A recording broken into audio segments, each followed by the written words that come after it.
हतो वा प्राप्स्यसि स्वर्गं जित्वा वा भोक्ष्यसे महीम् तस्मादुत्तिष्ठ कौन्तेय युद्धाय कृतनिश्चयः हतो वा प्राप्स्यसि स्वर्गं हतो वा दीर्घ बंधु आघात वा प्राप्स्यसि दीर्ಘ ನಂತರ ಅರ್ಧಪ ಪ್ರಾಪ್ಸ್ಯಸಿ ಸ್ಯಸಿ ನಲ್ಲಿ ಸಿ ಹ್ರಸ್ವ ಅದರ ಮೇಲೆ ಆಘಾತ ಮುಂದೆ ಸ್ವರ್ಗ ಸ್ವ ಸಂಯುಕ್ತಾಕ್ಷರ ಬಂದ ಕಾರಣ ಗಮನ ಕೊಡಿ. ಮೊದಲನೇ ಚರಣ ನೋಡಿ ಯಾವ ರೀತಿ ಬರಬೇಕು.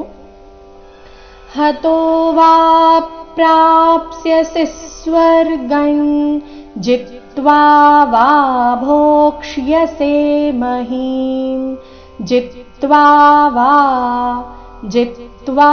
ವಾ ಭೋಕ್ಷ್ಯಸೆ ಭೋ ನಂತರ ಅರ್ಧಕ್ಷ ಪೂರ್ತಿಯ ಭೋಕ್ಷ್ಯಸೆ ಇಲ್ಲ, ಇಲ್ಲಿ ಏನಿದೆ ನೋಡಿ ಭೋಕ್ಷ್ಯಸೆ ಜಿತ್ವಾ ವಾ ಭೋಕ್ಷ್ಯಸೆ ಮಹೀಂ ತಸ್ಮಾದುತ್ತಿಷ್ಠ ಕೌಂತೆಯ ತಸ್ಮಾದುತ್ತಿಷ್ಠ ಅರ್ಧಶ ಪೂರ್ತಿ ಠ ದುತ್ತಿಷ್ಠ ಇಲ್ಲ, ಇಲ್ಲಿ ಏನ್ ಬರಬೇಕು ದುತ್ತಿಷ್ಠ ಠ ಸ್ಪಷ್ಟವಾಗಿ ಕೇಳಿಸ್ಬೇಕು. ತಸ್ಮಾದುತ್ತಿಷ್ಠ ಕೌಂತೆಯ ಯುದ್ಧಾಯ ಕೃತ ನಿಶ್ಚಯ ಎರಡು ಶಬ್ದ ಒಂದಕ್ಕೊಂದು ಜೋಡಿಸಿ, ಯಾಕಂದ್ರೆ ನೋಡಿ ಯುದ್ಧಾಯ ನಲ್ಲಿ ಯ ರಸ್ವ ಇದೆ, ಅದಕ್ಕಾಗಿ ಯುದ್ಧಾಯ ಕೃತ ನಿಶ್ಚಯ ಈ ರೀತಿ ಬರಬೇಕು. ನೋಡೋಣ ಪೂರ್ತಿ ಶ್ಲೋಕ ಮೂಲಗೀತೆಯ ಪ್ರಕಾರ.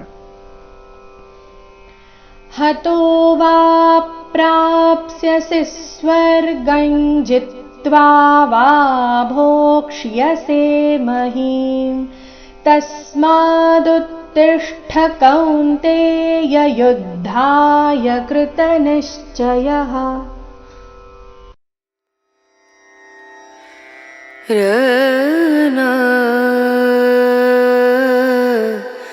ರ